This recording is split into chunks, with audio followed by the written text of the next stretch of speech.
9 દિવસ કઈ રીતના ભક્તિ કરશો તમારા દેવ રાજી થશે. ચૈત્ર મહિનાના 9 દાડા એટલે નોરતા પટેલ. એના નોરતા એટલે પાવન પવિત્ર દિવસો, ચોખ્ખા દિવસો પટેલ. 12 મહિના ભક્તિ તો કરો જ છો પટેલ, પણ આ દિવસોમાં દેવી શક્તિ કોઈ બી માતાજીઓ કોઈ બી ભગવાન હોય પટેલ 9 દાડા ધરતી પર રહે. આમ તો ધરતી પર તો રહેતા જ હોય છે ભાઈ, પણ 9 દાડા તમારા ઘરમાં તમારા કુળનો દીવો વાસ કરાવો મેરડી માતા ભાઈ. તો તમારા ઘરમાં આ 9 દાડા ચૈત્રી નવરાત્રી ના આવે છે પટેલ.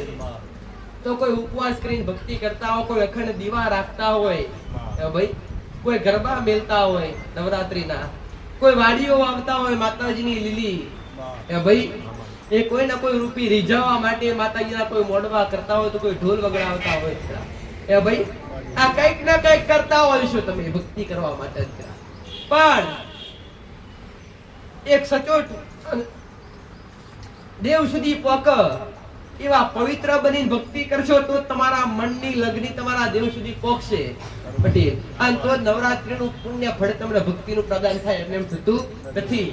જો દેવી શક્તિને રીઝવવી હોય તો નવરાત્રીના ઉત્તમ દાડા અને મહિનામાં એકવાર આવતી પૂનમ, એ પણ પૂનમ પણ નવરાત્રી જેવો જ હોય છે. પૂનમનો દાડો એક મહિનામાં એકવાર આવે પણ ખૂબ મહાન હોય છે ભાઈ.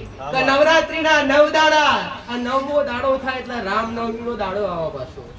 રામ ભગવાનનો જન્મ થયેલો ચૈત્રમાં ભાઈ 9ના દિવસે, સાચું ખોટું?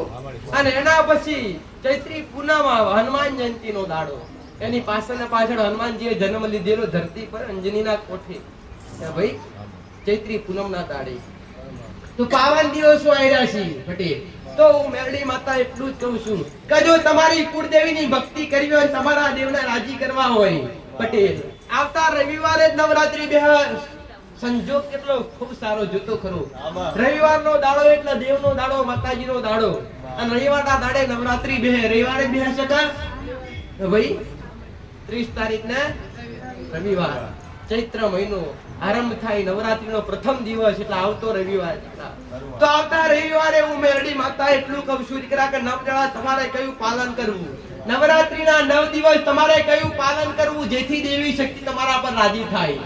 કોઈ ગુનાહ કર્યા હોય તો આ 9 દાડા મટી શકે દીકરા પટેલ. જો કાલાવાલા કરતા આવડે તો ભાઈ, બાકી બારે વાત હું મેરડી માતા આટલું કહું છું કે જો પ્રથમ દિવસ આવે તો 9 દિવસ પટેલ એટલું ધ્યાન રાખજો કે 9 દિવસ સૂર્યનારાયણ ઉગતા પહેલા, સૂર્યનારાયણની ધરતી પર કિરણો ધરતી પર પડતા પહેલા ઉઠી જાવ. હવારામ વહેલો 3 થી 5 ગાળો બ્રહ્મ મુહૂર્ત કહેવાય દીકરા, જેમાં દેવ જાગૃત થાય અને દેવ હાજર હોય. તો 9 દિવસ બ્રહ્મ મુહૂર્તમાં ઉઠી અને ભક્તિના પાલન કરવું દીકરા. એનો પહેલો નિયમ છે, ભક્તિનો પહેલો નિયમ પટેલ, ઘરમાં પવિત્રતા રાખવી. 12 મહિના તો રાખતા જ હોય પટેલ, પણ 9 દાડા એટલી પવિત્રતા રાખવી, કોઈના મોઢે ઘાર પણ આવી ના જોવે, કોઈના મોઢે ખરાબ વાત પણ આવી જોવે. આવું મેરડી માતા પટેલ. તો પ્રથમ નોરતે જો તમારી દેવી શક્તિને તમારી માન રાજી કરવી હોય 9 દાડા પટેલ, તો જે તમારી માનું કોડી હોય, તમારી કુળદેવીનો દીવો કરતા હોય, એ પહેલા દિવસ પહેલું એક કામ કરજો પટેલ કે નવરાત્રીના દિવસો એક માતાજીનું જે બાજોટ હોય ને, બાજોટ પર પથરવા માટે લાલ કાપડ નવું લેવું દીકરા. અને એક ચંદર હોય એટલે ચુંદડી, એક માતાજીની ચુંદડી કાં તો શણગારનું નાનું પત્તું ભાઈ, હું કહું છું શણગારનું નાનું પત્તું, માતાજીની સ્થાપન માટે લાલ કાપડ, માતાજીની જે છબી હોય નાની મોટી એના પર ઓઢાડવા માટે ચુંદડી. આટલું વસ્તુ નવું લાવવાનું હો ભાઈ. અને નવું લાયા પછી નવરાત્રીના પહેલા દિવસે, પ્રથમ દિવસે પટેલ, પહેલા તો ઘરમાં, આખા ઘરમાં બધાને નાય ધોઈ પવિત્ર થઈ આખું ઘર પવિત્ર કરવું. કેવી રીતે? કોઈના ઘરમાં ગંગાજળ હોય તો ગંગાજળ છોડજો, કોઈના ઘરમાં ગાયનું, દેશી ગાયનું, ગવડી ગાયનું દૂધ હોય પટેલ, તો એ ગાયના દૂધથી ઘરમાં પવિત્રતા કરજો. આમાં ત્રણમાંથી કોઈ બી વસ્તુ ઉપનાય શકો, કાં તો સોનામણી નાખી શકો છો, ગંગાજળ નાખી શકો તો ગાયનું દૂધ નાખી શકો છો, જેનાથી જે તમારું અગણું હોય, જે માતાનું સ્થાન હોય, આખી જગ્યાએ બધી જગ્યાએ ચોટવું, જેથી દરેક વસ્તુ જે નકારાત્મક શક્તિ હોય દૂર થાય પટેલ, જેને સોનામણી કહેવાય. એને પવિત્ર કરવા માટે એ વસ્તુ તમે નાખો એ ગંગાજળ હોય કે સોનામણી હોય, ગાયનું દૂધ હોય, એટલે કોઈ બી ખરાબ દુષ્ટ આત્મા તમારા ઘરના ખૂણે કોઈ બી વસ્તુ બેઠી હોય તો જેનાથી એનાથી પવિત્ર થઈ જાય આખું ઘર, આખું તમારા ઘરનું અગણું. તો પહેલા આ કરવું દીકરા. કેવું કરવું કે ઘરમાં પહેલા હોણામણી નાખવી, ભલે ગાયના દૂધની હોય, ગંગાજળ હોય કે પછી છોડામણી હોય. આ બધું કશું ના મળે પટેલ. તો ઘરનું ચોખ્ખું નળે કે પંપે પાણી આવતું હોય તો ચોખ્ખું પાણી ભરવું, અને ચોખ્ખા પાણી કપૂરનો ટુકડો તોડી નાખવો અંદર. કપૂરનો ટુકડો હોય ને, કપૂર એકદમ ચોખ્ખું પવિત્ર હોય, કપૂર જેટલું પવિત્ર કોઈ ના હોય. તો એ પવિત્ર પાણીમાં કપૂર નાખવું, ચપટી કંકુ નાખવું, ઓ ભાઈ, અને કોઈ સોનાની વસ્તુ હોય તેની અંદર ધોઈ કાઢી લેવી, અને પછી એ પાણીનો આખા ઘરમાં છંટકાવ કરવો. અને જે કુળદેવીનું કોડિયું હોય, એ કોડિયું દૂધ પાણીથી ધોવું. કુળદેવનું કોડિયું તમે બદલી પણ હકાય, પ્રથમ નોરતે બદલી પણ હકાય. જો કોઈને બદલવું ના હોય પટેલ, તો એ કોડિયું તમારે દૂધ પાણીથી ધોવું, પછી જ પ્રથમ નોરતેથી એમાં દીવો પ્રગટાઈ શકાય. નવું મૂકવું હોય પણ મૂકી શકાય. ઓ ભાઈ, નવું મૂકવું હોય તો પણ મૂકી શકાય, અને ના મૂકવું હોય તો કોડિયું દૂધ પાણીથી ધોઈ પવિત્ર કરી ચોખ્ખું કરી એના ઉપર કંકુનું તિલક કરી ગોળ એની સાઈડ હોય ને, સાઈડ પર કંકુના તિલક કરી, અને જે દીવો તમે કરતા હોય, હું કહું છું, એ દીવો એ કોડિયામાં કરતા હોય, ઘીનો કરતા હોય તો ઘીનો. અને કુળદેવનું સ્થાપન પર લાલ કાપડ પાથરવું. જે માતાજીની છબી હોય એ છબી મૂકી માથા ઉપર માતાજીની જે નવી ચુંદડી લાયા હોય ચુંદડી ઉઠાડવી. અને માતાજીને કહેવાનું કે માં નવદાડાશી નોરતાશી, ચૈત્ર મહિનો સમા દેવોના દાડાશી. માં જેવી કાયમ અમારા પર અમી નજર રાખી છે એવી અમારી આવનારી પેઢી પર રાખજે. અને માં કાયમ અમારા ઘેર ચડતા દાડા રાખજે. દુઃખનો દાડો આવે તો માં દુનિયાના હોશિયારા ના થવા જ પડે, દુનિયાના હોશિયારા ના બનવા. મોગીએ તારી પહા મોગીએ, દુનિયા પહા ના મોગીએ, એવો આશીર્વાદ મોગજો તમારી માં પહા. પટેલ, આવું મેરડી માતા કહું છું. તમારી માની છબુ હોય તો કંકુ ચોખેથી વધાવજો, ફૂલ મેકજો, અને તમારી માના વધમણા કરજો દીકરા. આ રોજ સવારે ઉઠી પટેલ આખું ઘર પવિત્ર કરી, અને પછી ઘરનો જે મુખ્ય દ્વાર હોય, ઉમરો હોય, એ ઉમરા પર 2 સાઈડ સાચિયા પાડવાનું ભૂલવું નહીં. કેમ કે તમારી માં નવરાત્રીના પ્રથમ નોરતીથી તમારા ઘરમાં પ્રવેશ કરે એ સૂક્ષ્મ રૂપ હોય દેવનું. દેવ દેખાય નહીં દીકરા, દેવ પવન રૂપે હોય, એટલે દેવ તમારા ઘરમાં આવે. તો ઘરનું અગણું સાફ રાખવું, ઘરમાં ગંદકી હોય તેને પવિત્ર કરી પટેલ. કોઈ બી કચરો ખરાબ હોય એને સાફ કરવું, પવિત્રતા કરવી. શું કરવી? પવિત્રતા કરવી. ચૈત્ર મહિનો એટલે બીમારીનો મહિનો. ભાઈ, કેવો મહિનો? બીમારીનો મહિનો. બીમારી લઈને આવે, તાવ તરિયો નાની મોટી તકલીફો દુખાવો બધું લઈને આવે ચૈત્ર મહિનો પટેલ. અને એ ચૈત્ર મહિનામાં જો દેવી શક્તિના ઉપવાસ કરવામાં આવે પટેલ, તો તમારા દુઃખમાં તમારી તકલીફોમાં તમને રાહત થાય. ઓ ભાઈ, તો આ 9 દિવસ આ રીતના તમે આરાધના કરજો. 9 દિવસ તમારી કુળદેવીને તમે અલગ અલગ રીતે ભોગ ચડાવી શકો. ભાવ હોય તમારી ઈચ્છા હોય તો. બાકી તમે ઘરમાં જે રોધ્યો રોટલો શાક એ પણ એક પ્રસાદ સમાન જ હોય. એ પણ તમારી માન મૂકશો ને એ પણ તમારી માન વાલું લાગે. સમજાય કે નહીં મારી વાત? ભાઈ, તો આ 9 દિવસ ઉપવાસ તો કરવા જ તમારા ભાવથી થયા કે તો કરજો પટેલ. ઉપવાસ દેવ આવું નથી કર્યું, કોઈ માતાજી ભગવાન નથી કહેતા કે અમારા માટે તમે ભૂખ્યા રહો પટેલ. હું કહું છું, દેવ કે કોઈ બી ભગવાન કે માતાજી ક્યારે કોઈ બી વ્યક્તિને ક્યારે એવું નથી કહેતા કે તમે જાતે ભૂખ્યા રહો પટેલ. પણ ઉપવાસ તમારા માટે, ઉપવાસ ફળદાયક હોય તમારા શરીર માટે. ઓ ભાઈ, એ કરી દીધું કે ભલે રામ.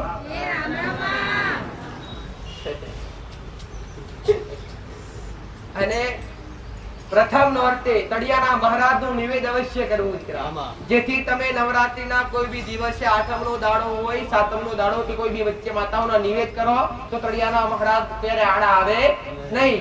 તળિયાના મહારાજના જો ગુનાહ કર્યા હોય તો તમારી કુળદેવી કે તમારી પેઢીની કોઈ બી માતાને નિવેદ જમવા દે નહીં. તો પ્રથમ નોરતે તળિયાના મહારાજનો દૂધ, સુખડી અને એક શ્રીફળ ને 2 અગરબત્તી ઘરની આગળ પાછળ પવિત્ર જગ્યા જોઈ અને પહેલા તળિયાના મહારાજનું નિવેદ કરી દેવું, અને પછી આ રીતના ભક્તિ આરંભ કરી દીકરા. ભાઈ, આ હું મેરડી માતા હું કહું છું, જો ઘરમાં કદાચ 9 દાડા અખંડ દીવો રાખતા હોય તેની હેર સંભાળ રાખવી તમારી જરૂર છે.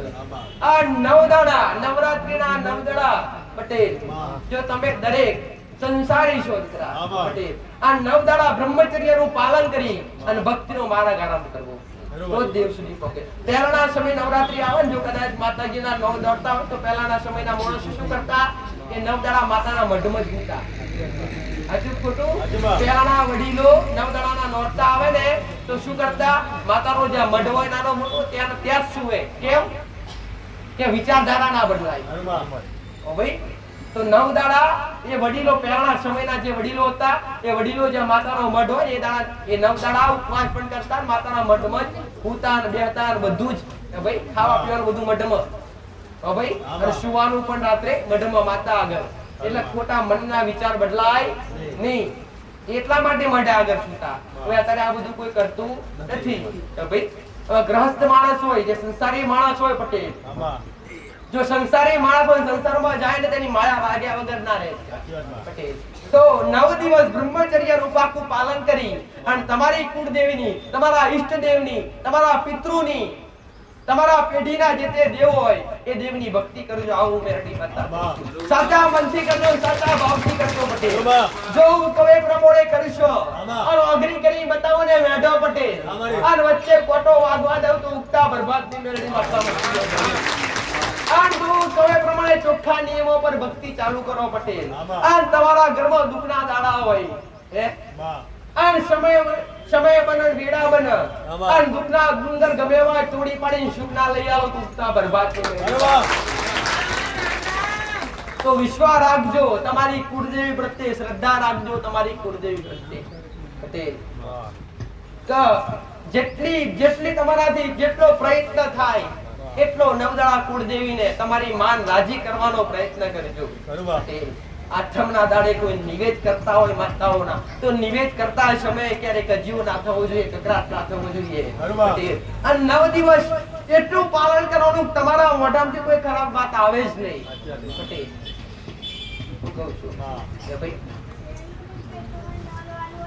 તમારા મુખ્ય મેન બે આ જે 3 ઇન્દ્રિય, તમારી ગુપ્ત ઇન્દ્રિય અને તમારું કાન, તમારું મોં, જે શબ્દો નીકળે દીકરા પટેલ, આ 3 ઇન્દ્રિય પર જો નિયંત્રણ રહે તો તમારી ભક્તિમાં તમને 6% સફળતા મળે. કોઈનું ખોટું સાંભળવું નહીં, કોઈના માટે ખોટું બોલવું નહીં, ખોટા વિચાર કરવા નહીં. જો આટલું પાલન તમારી અંદર હોય તો દેવની કૃપા 100% મળે, 1000% દેવ હાજર થાય. આવું મેળણી પર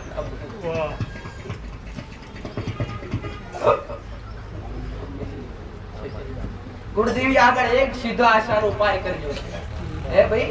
કે નવરાત્ર કોઈ બી દેવી શક્તિના નામનું પ્રતીક હોય, દીવો પ્રતીક કહેવાય, માતાજીનો ફોટો મૂક્યો હોય એ પણ પ્રતીક કહેવાય પટેલ.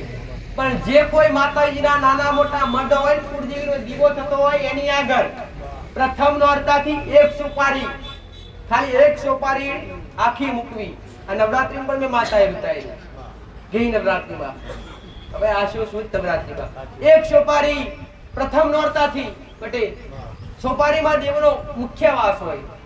ઓ ભાઈ, એટલે શ્રીફળ કાતો સોપારી દેવનું પ્રતીક મૂકવું. 9 દિવસ ભક્તિ કરવા માટે પ્રથમ સોપારી લાવી, સોપારી પર તિલક કરી, કુમકુમ નાખી, ચોખા નાખી, એનો અબીલ ગુલાબથી પહેલા તેનો અભિષેક કરવો દહીંથી, પવિત્ર જળથી, અને પછી કુળદેવી આગળ મૂકવી, કુળદેવી આગળ થકી એની ભક્તિ કરવી છે. તમારી કુળદેવીની જો તમને ખબર ના હોય તો આ રીતના ભક્તિ કરશો તો એ પોક્ષે. કેવી રીતના? જો તમારી કુળદેવીની તમને ખબર ના હોય દીકરા કે આપણી કુળદેવી કઈ લાગે, તો કેવી રીતના ભક્તિ કરવી? એક પ્રતીક લો, પ્રતીકમાં શ્રીફળ લો કાં તો સોપારી લો પટેલ.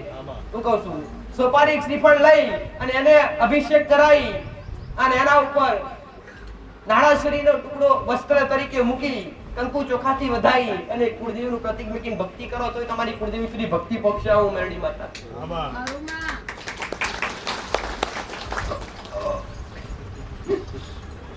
રામ રામ રામ રામ.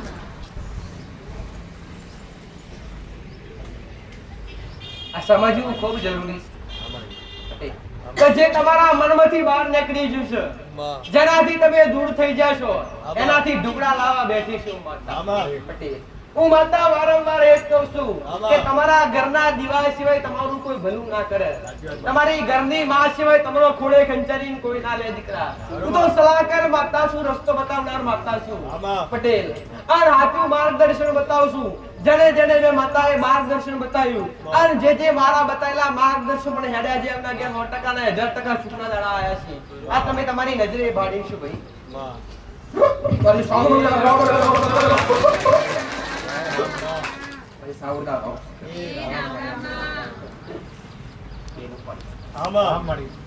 તારા દીકરાના કોળમાં. જે ભાઈ તમારા ઘર કોળનો જીવો બુધાતો હોય તો એક મારી વસ્તીનો કોળનો દીવો કચોટીને બેહનારી માતા છું, પંચાળી કે બેહનારી માતા છું, બેહનારી માતા છું. દરેક તમારા અનંત આશીર્વાદ. શુભ દિવસો આરામ થઈ રહ્યા છે. સારા દિવસો દરેક સારો જ દિવસ હોય સારું સારું ન કરું છું કે પણ એનાથી ચડિયાતા દાડા હોય તો નોરતાના દાડા, નવરાત્રીના દાડા જો કોઈ મારા જેવી માતા હોય તમારા કુળના જીવન રાજ્ય કરવું હોય પછી તેના નિયમો પર હેડવાની રેડી કરી મોટી મહોડી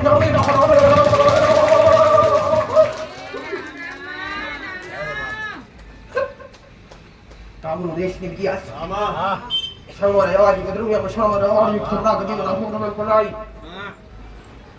તો ગોકળે દોરાજો પછામાં દોરાડી મત દરેક ને મારી મોહણી મેળડીને રાઉસ કાળું ઉડાડી માતા અંધારી રાતથી પણ કાળું વાળો રૂપ છે. જે ઓળખે એના માટે જે ભજે એના માટે ભલે મારો રૂપ વિકરાળ હોય પણ બાળ બાળી આવશો, એક ભક્ત બનીને આવશો, માં કઈ પોકારશો, એક બાળક બની એક માં કઈ પોકારશો, એક બાળક જાણી તમને ખોડે ખેંચીને લીધા વગર રહીશ નહીં. તો કાળું વઢાણ ઉડનારી 84 ખાતાની આગળ મતાસ ભક્તનો નવી ગોળ ગોળ બિલા બેઠું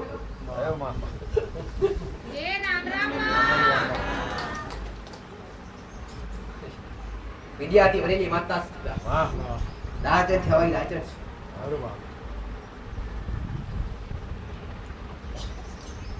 કોઈના કહેવાથી ક્યારે ખોટા ખર્ચા કરવા નહીં. આવું માતા જાહેરમાં કરું છું. તો વળગાડ વળી ગયો ને કદાચ આવું કોઈ કીધું હોય ને તો એકવાર મારી ભૂમિકા પર આવજો, એકવાર મારી જગ્યા પર આવજો, પોલીસનો કરજો થવા રહીશ નહીં.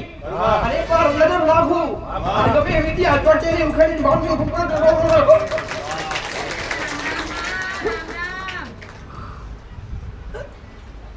પવિત્ર બાતાસ ભલે નો મસાણી વેડી હશે પણ કદી ચોખ્ખા મારા દીકરાએ ખવડાય તો ચોખ્ખા નિવેદ લીધા છે. ગોળ ગોળના પેલા પીધા છે. કદી મેં બધી કદી મારી વસ્તે મારા દીકરાએ કદી મને બોકડાના પુડાના ભોગ ચડાયા નથી, કદી ચડવા દીધા નથી. હું તો ખાલી ભાવની ભૂખી માતા છું. તમારો જેવો ભાવ છે ભાવ કમ કડોડી માતા છું. લગો તો વળી માતા છું. ત્રણ ગોઠા રોટો બની માતા છું. તમારો બોલે છે કોઈ બોલે છે રમત્યાર માતા છું. રમત્યાર માતા છું. જે બોલું એ બનાવનાર માતા છું. તમારા જબરા દુખ હોય, મોટા દુખ હોય, નાના દુખ હોય, પગની પોણી લેવાડી માતા દીકરા જગત ગમતે ખૂણે ગમે એવી જગ્યાએ જરૂર પડે ખાલી યાદ કરજો, સાથ પાડજો. અને જો કદાચ મારું એક સાનિધ્ય નાનું એવું હશે, મારું મંદિર હશે અને પ્રતિમા જેમ મહોણી મેરડી એક રથવાજ પૂર્યો હશે અને મારી પ્રતિમા મેં રાણ પૂર્યા છે ને તો તમારા કામ ધડાકા બંધ કરવા કરી દીકરા.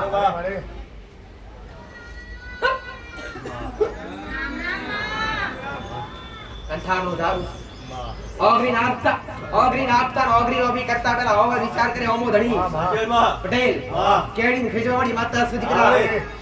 પણ આજના યુગની અંદર આજના યુગને તો ભક્તિ જગાડવા આવી છું પણ ડર ગલાવા નહીં. કદી ડર ગાળ્યા નથી પટેલ. મેં તો ડર દૂર કરાવડાયા, જેની બીક હતી એ બીક ભગાવડાઈ અને એ દેવના પાલાવ મારા જેવી માતાના પાલાવ પકડાયા છે. જો કદાચ પોરાસી ખાતું હોય, મછાડી મેળી હોય, જો કદાચ મોણસ નો હોબળે તો બીવે, એને ડર ઉત્પન્ન થાય, એને નમવા માટે તૈયાર ના થાય. મોહણી મેળી કદી નવાય નહીં. આ તો વાઘ જેવું દેરું, સિંહ જેવું દેવું કરીએ, ઓગરી કરીએ, કંઠાનું ઝાડું ઓગરી કરીને કેડી ગઈ જાય. પણ જો આતા સમયમાં આવી બીક રાખવાની જરૂર નથી. એકવાર ભક્તિ કરો અને સાત્વિક નિવેદ પાણી ખવડાવી અને એકવાર રાજી તો કરો. રાજપાટ નાવું તો મોહણી